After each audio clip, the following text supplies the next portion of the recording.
Hi welcome to టెక్నోగేట్ అండి. So ఈరోజు క్లాస్లో మనం ఏంటంటే ఎలక్ట్రానిక్ మెజరింగ్ ఇన్స్ట్రుమెంట్స్లో ఓమ్ మీటర్ అనేది క్లాసిఫికేషన్ చూద్దాం. సో జనరల్గా మనకి ఓమ్ మీటర్ అనేది ఎందుకు యూజ్ అవుతుందంటే to measure the resistance. So ohm meter యొక్క మెయిన్ పర్పస్ ఏంటంటే రెసిస్టెన్స్ని మెజర్ చేసుకోవడానికి, అంటే ఒక అన్నోన్ రెసిస్టెన్స్ మెజర్ చేయడానికి యూజ్ చేసే డివైజే మనకు ఓమ్ మీటర్ అన్నమాట. సో జనరల్గా ఈ యొక్క ఓమ్ మీటర్ అనేది 2 టైప్స్గా క్లాసిఫై చేస్తాం, series type, shunt type. So first ఇక్కడ నేను నోట్ చేస్తాను చూడండి. సో ఓమ్ మీటర్ అనేది ఏంటి అంటే to measure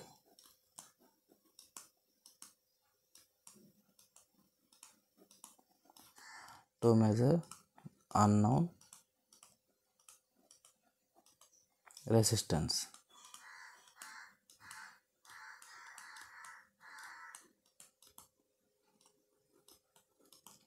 So to measure the unknown resistance by using the ohm meter. So ohm meter resistance units ఏంటి? Ohm's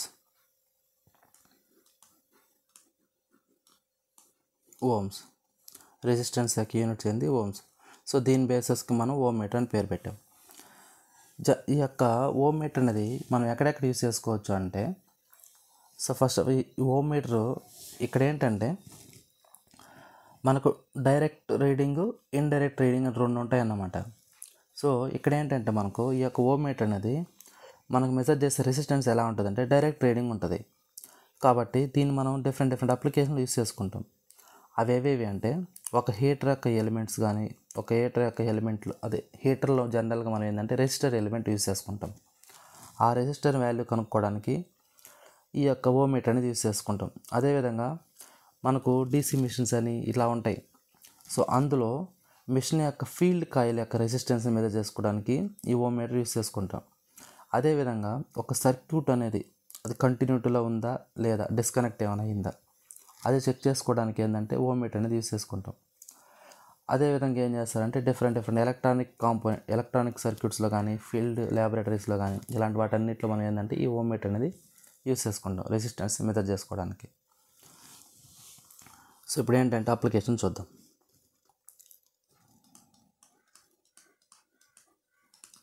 applications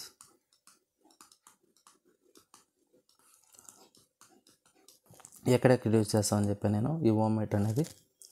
so first heater elements.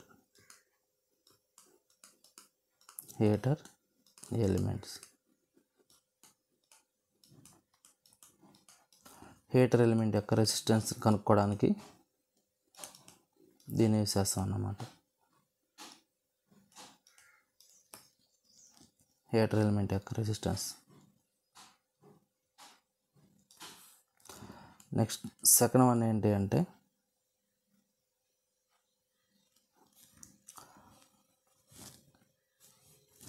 Machine field windings. Machine field coils. Machine field coils resistance measure చేసుకోవడానికి కూడా దీన్ని use చేస్తాం.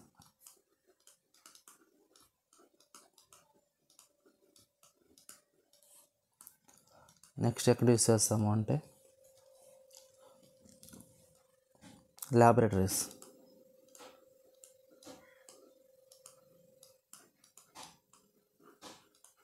అంటే ల్యాబ్స్లో కానీ use చేసుకుంటాం అన్నమాట. అదేవిధంగా ఎలక్ట్రానిక్ కాంపోనెంట్స్లో. సో ఇలా యూజ్ చేస్తాం. ఇంకోటి ఏంటంటే ఈ యొక్క ఓమ్ మీటర్ అనేది ఏం మెథడ్ అంటే డైరెక్ట్ రీడింగ్ మెథడ్ అన్నమాట. ఇక్కడ అప్లికేషన్స్ అయిపోయినాయి. ఓమ్ మీటర్ అనేది ఏంటంటే direct reading for measurement of resistance. ఇది డైరెక్ట్ మెథడ్. మనకు 2 టైప్స్ ఉంటాయి, డైరెక్ట్, ఇండైరెక్ట్ అని. కాబట్టి ఇది ఏంటంటే డైరెక్ట్ రీడింగ్.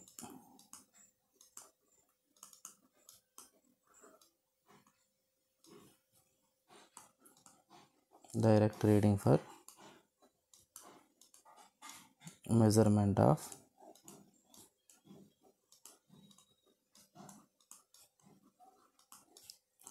రెసిస్టెన్స్.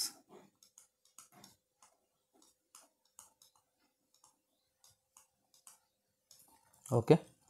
ఇంకోటి ఏంటంటే దీని యొక్క డ్రాబ్యాక్ ఏంటి అంటే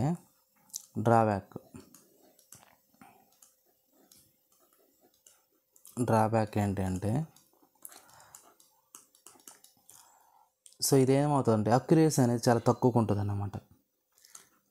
లో అక్యురసీ అనేది చాలా తక్కువ ఉంటుంది. ఎందుకు? ఇది టెంపరేచర్ డిపెండెంట్ కాబట్టి.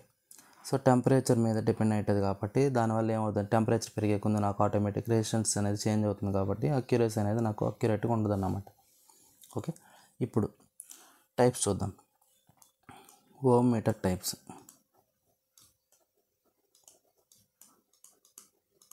Ohm meter types. Ohm meter మనం ఎన్ని టైప్స్గా క్లాసిఫై చేసామంటే 2 టైప్స్గా క్లాసిఫై చేసాం.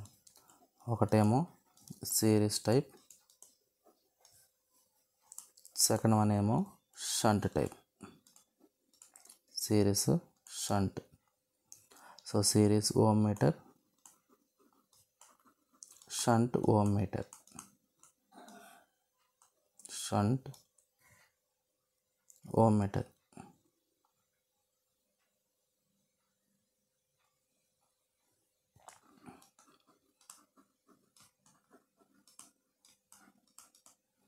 ఓకే, సో ఇప్పుడు మనం ఏంటంటే సిరీస్ టైప్ ఓమ్ మీటర్ చూద్దాం. So series type ohm meter.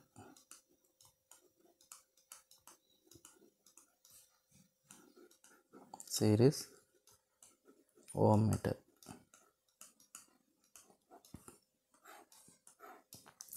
So ఇది సర్క్యూట్ డయాగ్రామ్ అనమాట, సిరీస్ టైప్ ఓమ్ మీటర్ అనేది. సో ఇక్కడ ఏంటంటే ఇది మీటర్, ఆర్ఎం అనేది మీటర్, దాని యొక్క ఇంటర్నల్ రెసిస్టెన్స్ ఆర్ఎం. ఇక్కడ నాకు R1 R2 అనేది ప్యారలల్ కనెక్ట్ చేసుకున్నాం. ఇక్కడ V అనేది ఏంటంటే బ్యాటరీ. ఒక అన్నోన్ రెసిస్టెన్స్, మనకి ఏ రెసిస్టెన్స్ అయితే తెలీదో దాన్ని మనం ఏం చేస్తారంటే across A terminal B terminal ఇక్కడ ప్లేస్ చేసుకుంటాం. ఈ RX అనేది అన్నోన్ రెసిస్టెన్స్ అన్నమాట. ఈ మనకి ఏ రెసిస్టెన్స్ అయితే మనం మెజర్ చేయాలనుకుంటున్నామో ఆ రెసిస్టెన్స్ని ఇక్కడ ప్లేస్ చేసుకుంటాం. ఈ RX అనేది అన్నోన్ రెసిస్టెన్స్. ఓకే, ఈ యొక్క సర్క్యూట్కి కావాల్సిన సప్లై అనేది మనం ఏం చేస్తారంటే ఈ బ్యాటరీ ద్వారా మనం సప్లై అనేది ఇస్తామన్నమాట. సో ఇక్కడ ఏంటంటే ఆర్ఎం అనేది మీటర్ యొక్క ఇంటర్నల్ రెసిస్టెన్స్. R1 అనేది ఇక్కడ R1 అనేది ఏంటంటే ఇక్కడ నాకు R1 దేనికి యూస్ చేస్తామనంటే కరెంట్ లిమిటింగ్ రెసిస్టర్ అన్నమాట. కరెంట్ లిమిటింగ్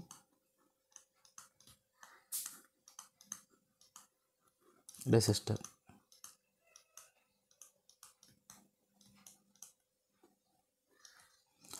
అదేవిధంగా R2 అనేది ఏంటంటే zero adjusting resistance. Zero adjusting resistor.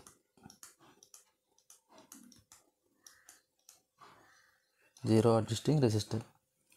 ఇక్కడ నాకు V అంటే ఏంటి అంటే V అన్న ఇండ్యూస్డ్ EMF, E అన్న ఒకటే. So EMF of internal battery.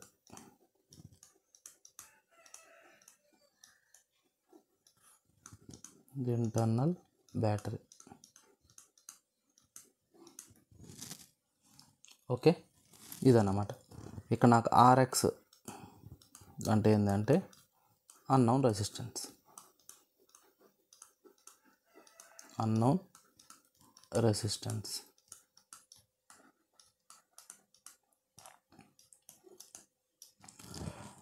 అది సో మనకి ఏ రెసిస్టెన్స్ అయితే తెలీదో దాన్ని మనం ఏం చేస్తామంటే across A and B terminal దగ్గర ప్లేస్ చేసుకుంటాం. ఇప్పుడు ఏం చేస్తామంటే ఫర్ ఎగ్జాంపుల్ ఇప్పుడు కేస్ వన్ ఫస్ట్ కేస్ చూద్దాం. ఫస్ట్ కేసులో ఇప్పుడు నాకు for example RX equal to అంటే అన్నోన్ రెసిస్టెన్స్ వాల్యూ 0 ohms అనుకుందాం. 0 ohms అన్నప్పుడు అప్పుడు నాకు సర్క్యూట్ ఏమవుతుంది, షార్ట్ సర్క్యూట్ అవుతుంది. అంటే ఇదే సర్క్యూట్ అనేది నాకు ఏమవుతుంది అంటే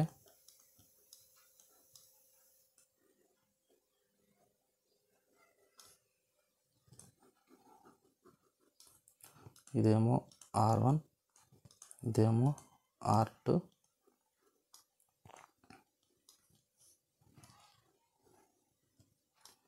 ఇక్కడ నాకు ఇది బ్యాటరీ వోల్టేజ్ ఇలానే ఉంటుంది.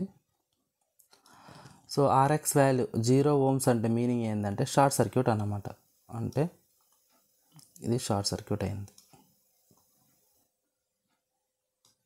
ఇది టెర్మినల్ ఏ, ఇది టెర్మినల్ బి, ఇదేమో వోల్టేజ్ వి, ఇదేమో ప్లస్, ఇదేమో మైనస్, దీనికి ఇంటర్నల్ రెసిస్టెన్స్ ఏమో ఆర్ఎం. ఓకే, ఇదన్నమాట. ఇక్కడ మా జనరల్గా మనకు కరెంట్ అనేది ఎలా ఫ్లో అవుతుందంటే ఈ డైరెక్షన్లో ఫ్లో అవుతుంది. ఇందులో ఫ్లో అయ్యే కరెంట్ ఫర్ ఎగ్జాంపుల్ మనం I1 అనుకుందాం. ఇందులో ఫ్లో అయ్యే కరెంట్ ఏమో I2, మీటర్లో ఫ్లో అయ్యే కరెంట్ ఏమో IM. ఇలా ఫ్లో అవుతుంది అన్నమాట. ఇక్కడ నాకు ఆర్ఎక్స్ వాల్యూ ఎంత అంటే 0.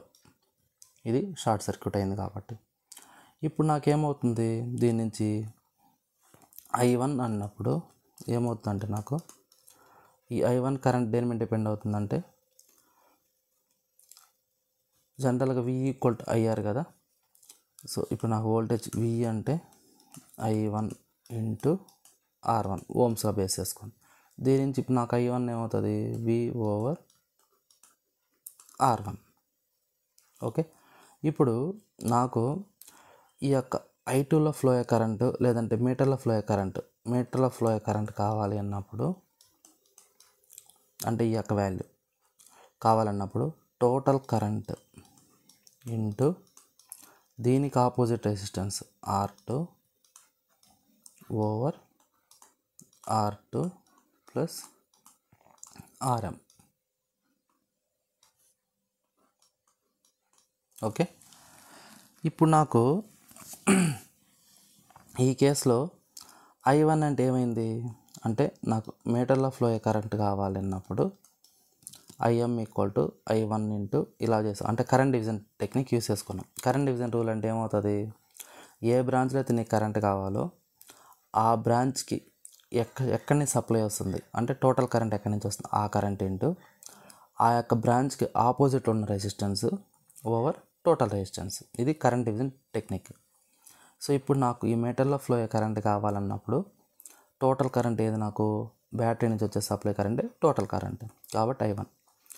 ఈ బ్రాంచ్లో కావాలి కాబట్టి నాకు దీనికి ఆపోజిట్ రెసిస్టెన్స్ ఉన్నది ఏది, R2 అనేది ప్యారలల్గా కనెక్ట్ అయింది కాబట్టి అది నాకు ఆపోజిట్ రెసిస్టెన్స్ అవుతుంది.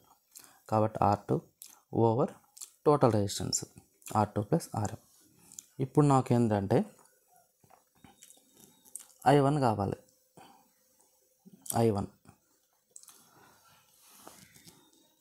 ఇప్పుడు నాకు ఆల్రెడీ I1 వాల్యూ ఆల్రెడీ మనం ఇక్కడ కనుక్కున్నాం V/R1. సో దాన్ని ఇక్కడ మనం ప్లేస్ చేసుకుందాం. V/R1 into R2 over R2 plus RM. So ఇదన్నమాట. లేదు అంటే నేను ఇంకో విధంగా ఏం చెప్పొచ్చు అంటే IM over I1 = R2/R2 plus RM. ఇక్కడ నాకు I1 అంటే ఏంటి అంటే ఫుల్ స్కేల్ వాల్యూ. ఎందుకు I1 ఫుల్ స్కేల్ వాల్యూ అంటే IFS, దీన్ని మనం ఫుల్ స్కేల్ వాల్యూ అనొచ్చు. ఎందుకు, రెసిస్టెన్స్ వాల్యూ 0 కాబట్టి full scale value. Okay, full scale value current అంటారన్నమాట. ఇప్పుడు కేస్ 2 తీసుకుందాం. కేస్ 2, ఈ కేస్ 2లో ఏంటి అంటే మనం తీసుకునే ఈ యొక్క అన్నోన్ రెసిస్టెన్స్ వాల్యూ అనేది ఇన్ఫైనైట్ ఓమ్స్ తీసుకున్నాం. Infinite ohms. ఇప్పుడు నాకు ఇన్ఫైనైట్ తీసుకున్నప్పుడు అదే సర్క్యూట్ అనేది ఏమవుతుందంటే నాకు ఇక్కడ ఈ యొక్క వాల్యూ, ఈ యొక్క RX వాల్యూ అనేది నేను ఇన్ఫైనైట్ తీసుకున్నప్పుడు నాకు ఈ సర్క్యూట్ అనేది ఓపెన్ సర్క్యూట్ అవుతుంది. సో కాబట్టి నాకేమవుతుందంటే అప్పుడు ఈ కేసులో ఎప్పుడైతే నేను RX వాల్యూ ఇన్ఫైనైట్ తీసుకున్నానో ఇప్పుడు నాకేమవుద్దంటే ఇక్కడ మీటర్ దీని యొక్క value RM, resistance R2, current limiting resistor R1,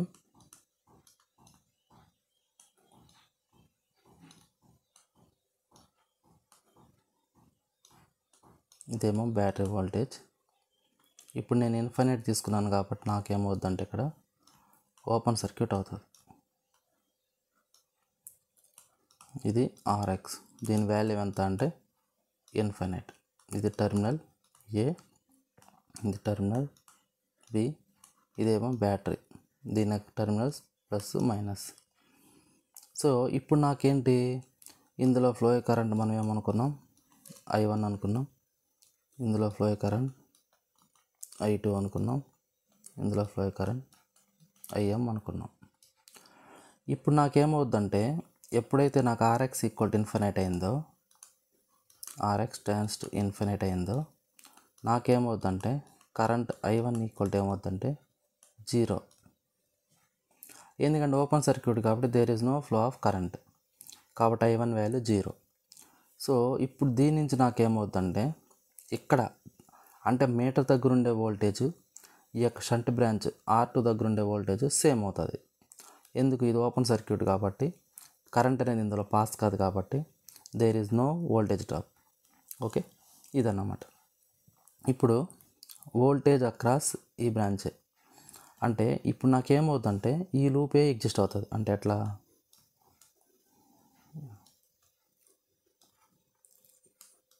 metre యొక్క రెసిస్టెన్స్ RM,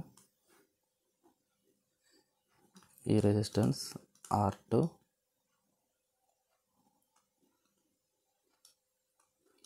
సో ఈ పాత్ మాత్రం ఎగ్జిస్ట్ అవుతుంది అన్నమాట నాకు.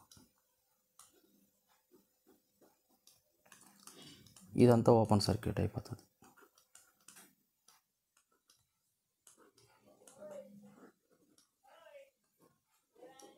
ఓపెన్ సర్క్యూట్ అవుతుంది అంటే ఇప్పుడు నాకేమవుతుంది, కరెంట్ అనేది IM ఈక్వల్ టు I2 అవుతుంది. అంటే సేమ్ కరెంటే పాస్ అవుతుంది కాబట్టి IM ఈక్వల్ టు I2 అవుతుంది. వోల్టేజ్ అక్రాస్ మీటర్ రెసిస్టెన్స్ అనేది, వోల్టేజ్ అక్రాస్ R2 అనేది సేమ్, ఎందుకంటే ప్యారలల్ ఉన్నాయి కాబట్టి. ఓకే, సో ఇదన్నమాట. సో ఈ విధంగా నాకేమవుతుందంటే ఈ యొక్క రెసిస్టెన్స్ వాల్యూ అనేది ఈ విధంగా మనం మెథడ్ చేసుకుంటాం. ఇప్పుడు కేస్ 1 కేస్ 2 చూసాం కాబట్టి ఇప్పుడు నాకేమవుతుందంటే ఇక్కడ చూడండి. సో ఎప్పుడైతే రెసిస్టెన్స్ వాల్యూ ఇక్కడ RX వాల్యూ అనేది 0 తీసుకున్నామో దాని యొక్క రీడింగ్ని మనం రైట్ సైడ్ ప్లేస్ చేసుకున్నాం.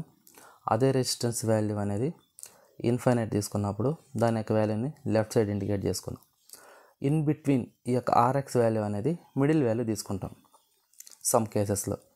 సో అప్పుడు నాకేమవుతుంది, దాన్ని బేస్ చేసుకొని నాకు కరెంట్ అనేది చేంజ్ అవుతుంది. సో ఆ కేసు చూద్దాం ఇప్పుడు. సో అప్పుడు నాకేమవుతుందంటే ఇప్పుడు చూడండి ఇక్కడ, ఇప్పుడు నేనేం చేస్తానంటే కేస్ 3 తీసుకుందాం. ఈ కేస్ 3లో ఏంటి అంటే మనం తీసుకునే వాల్యూ RX వాల్యూ అనేది for example some internal resistance RH అనుకుందాం. అంటే సమ్ వాల్యూ ఎంతో కొంత, ఫస్ట్ 0 తీసుకున్నాం, తర్వాత ఇన్ఫైనైట్ తీసుకున్నాం కదా. ఇప్పుడు సమ్ RH వాల్యూ తీసుకుంటే అప్పుడు నాకు ఈ సర్క్యూట్ ఏమవుతుందంటే ఇక్కడ ఇదేమో మీటర్ యొక్క రెసిస్టెన్స్, దీని వాల్యూ R2,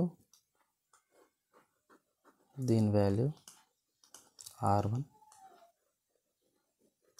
దీని వాల్యూ RH,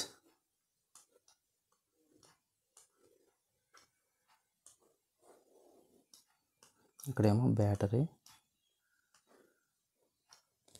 ఇది ప్లస్, ఇది మైనస్, ఇది వోల్టేజ్ V. సో ఇందులో ఫ్లో కరెంట్ మనం ఏమనుకున్నాం, I1 అనుకున్నాం. ఇందులో ఫ్లో కరెంట్ ఏమో I2, మీటర్లో ఫ్లో కరెంట్ ఏమో IM. సో ఇదన్నమాట. ఇప్పుడు ఏంటంటే entering current must be equal to the leaving current. ఇది నాకు తెలిసిన ఈక్వేషన్ ఒకటి.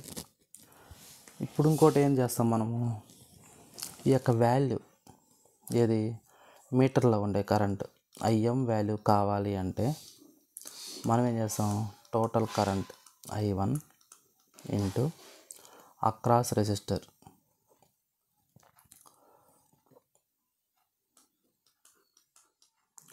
అంటే ఇప్పుడు నాకు ఐఎం వాల్యూ కావాలంటే total current into opposite resistance ఏమైతే ఉందో R2 over R2 plus RM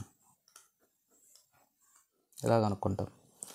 ఇప్పుడు నాకు కరెంట్ I1 కావాలంటే ఈ కరెంట్ I1 అనేది ఏమవుతుంది, ఇప్పుడు నాకు టోటల్ వోల్టేజ్.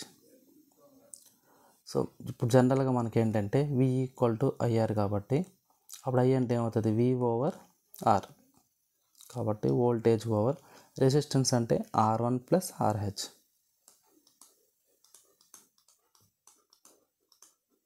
ఇది total current.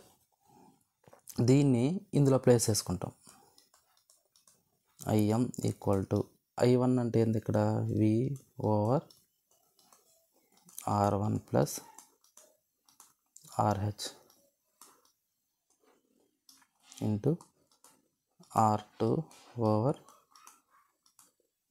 R2 plus RM. So ఈ విధంగా మనం ఏం చేయొచ్చు అంటే మీటర్ యొక్క కరెంట్ అనేది కనుక్కోవచ్చు అన్నమాట. ఈ కరెంట్ని బేస్ చేసుకొని మనం ఏం చేస్తారంటే మీటర్ యొక్క రెసిస్టెన్స్ కనుక్కుంటాం బేస్డ్ అపాన్ ఓమ్స్లా బేస్ చేసుకొని. సో ఇదన్నమాట ఈక్వేషన్. ఓకే, ఇప్పుడు IM/V అన్నప్పుడు నాకేమొస్తుంది, రెసిస్టెన్స్ వాల్యూ అనేది వస్తుంది. సో ఈ విధంగా మనం ఏం చేస్తారంటే ఈ కొన్ని ఈక్వేషన్ బేస్ చేసుకొని రెసిస్టెన్స్ అనేది కనుక్కుంటాం. అదన్నమాట. ఓకే, ఇది. సో ఇప్పుడు ఏంటంటే ఇది సిరీస్ టైప్ ఓమ్ మీటర్ ద్వారా ఇది మనకు. సో జనరల్గా మనకి రెసిస్టెన్స్ అనేది ఎలా ఉంటుందంటే లో రెసిస్టెన్స్ అని, మీడియం రెసిస్టెన్స్ అని, హై రెసిస్టెన్స్ అని అలా ఉంటుంది. ఈ ఓమ్ మీటర్ యూస్ చేసుకొని మనం కనుక్కునేది ఏంటి అంటే లో రెసిస్టెన్స్ వాల్యూ కనుక్కోవడానికి ఈ ఓమ్ మీటర్ అనేది యూస్ చేసుకుంటాం. అదే మీడియం రెసిస్టెన్స్కు, హై రెసిస్టెన్స్కి అవి వేరే ఉంటాయి అన్నమాట. అంటే బ్రిడ్జెస్ అనేవి ఉంటాయి, ఈస్టర్న్ బ్రిడ్జెస్ అని, కెల్విన్ డబుల్ బ్రిడ్జ్ అని ఇలా ఉంటాయి.